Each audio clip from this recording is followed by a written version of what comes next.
Hello, welcome to this video brought to you by freemotorlegal.co.uk. The purpose of this video is to help people understand what information to get after you've had an accident, because all too often people have a coming together, a bump out there on the roads, and exchange the bare basics of information, and then find that the person that's collided with you, suddenly from being in a situation of saying sorry mate, all my fault, yeah, I accept blame, they go away, maybe they get some free legal advice from the mates down the pub, but suddenly the guy that's accepted it was his fault suddenly starts turning the tides on you and is alleging that actually no, the accident was your fault. And if you've not sort of been smart at the scene of the accident, then you can find yourself in difficulties with actually being able to prove your version of events. And that's what it all boils down to, is evidence. It's not what you know, it's what you can prove. Now, some of you may have the benefit of having a dash camera which would record the incident, and that's obviously, there's your star witness right there. But a lot of you don't have dash cameras, and therefore it's important that you go through a few steps after a collision, if you're able to gather as much information as possible to help prove your case. So one of the things that we do here at freemotorlegal.co.uk is we actually send our members out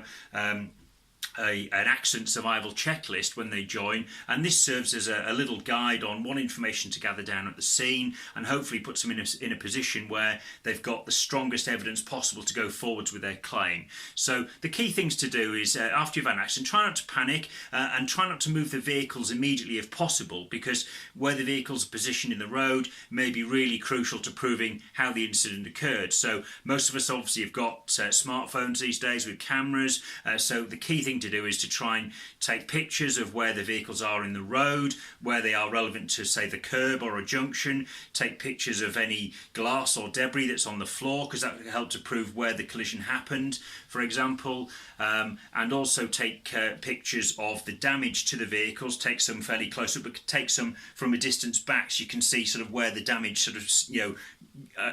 arises on the vehicle, where it starts and finishes, and perhaps where that is in correspondence to where the other vehicle involved in the accident was. Get names and addresses of any witnesses. They could be really key in assisting you, particularly if the other person contests that it wasn't their fault. If the other person, if there's injury involved, if anyone's injured in the collision, then it's imperative that you do report the matter to the police so they can make a log of it, and also they can obviously assist by other emergency services becoming involved, such as ambulance, etc. If somebody needs treatment at the scene. If you do report an injury claim, then the police will attend the scene, and there will be a formal log and report taken, which again can be vital in getting down the version of events that people say there and then at the scene, rather than something that they've had a chance to think about later on and perhaps get a bit creative with their description of matters. So try not to move your vehicle. Get pictures, get details of witnesses, make sure you write down the date, the time, the location, the name of the road or the number of the road. If it's on a motorway, try and make a reference to sort of a mile marker post or a road sign or a junction, so that you've got as much information as possible, so that then when you report the claim to ourselves or to your insurance company, you've got as much information to be going on as possible. All too often we see nowadays people exchange the briefest of details, and imagine a collision, say on a country road on a bend, where you're going into, say, a left-hand corner and you get met by an oncoming party partly on your side of the road. You brake, swerve, try and get out of the way, but they're still too far across on your side of the road and they collide into your vehicle, etc. Well,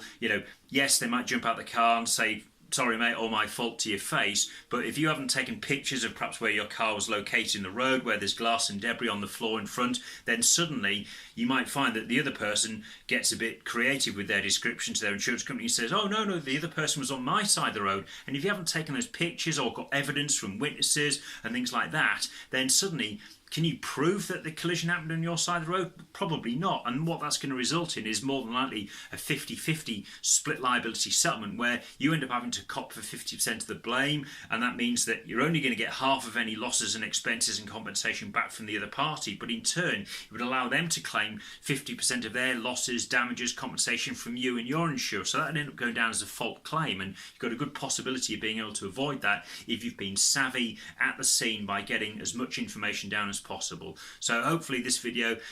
might help people out in a situation where they find themselves involved in a collision and not knowing truly what to do. But the key thing to do is try and think like a lawyer at the time. It's all about evidence, evidence, evidence. It's not what you know, it's what you can prove, and therefore it's vital that you get information at the scene, get the pictures taken, etc. There could be skid marks on the road, there could be glass and debris, and as I say, witnesses, particularly if they're independent, they're not in your vehicle, if you've got a pedestrian that's spotted it, etc., or there's maybe nearby CCTV footage,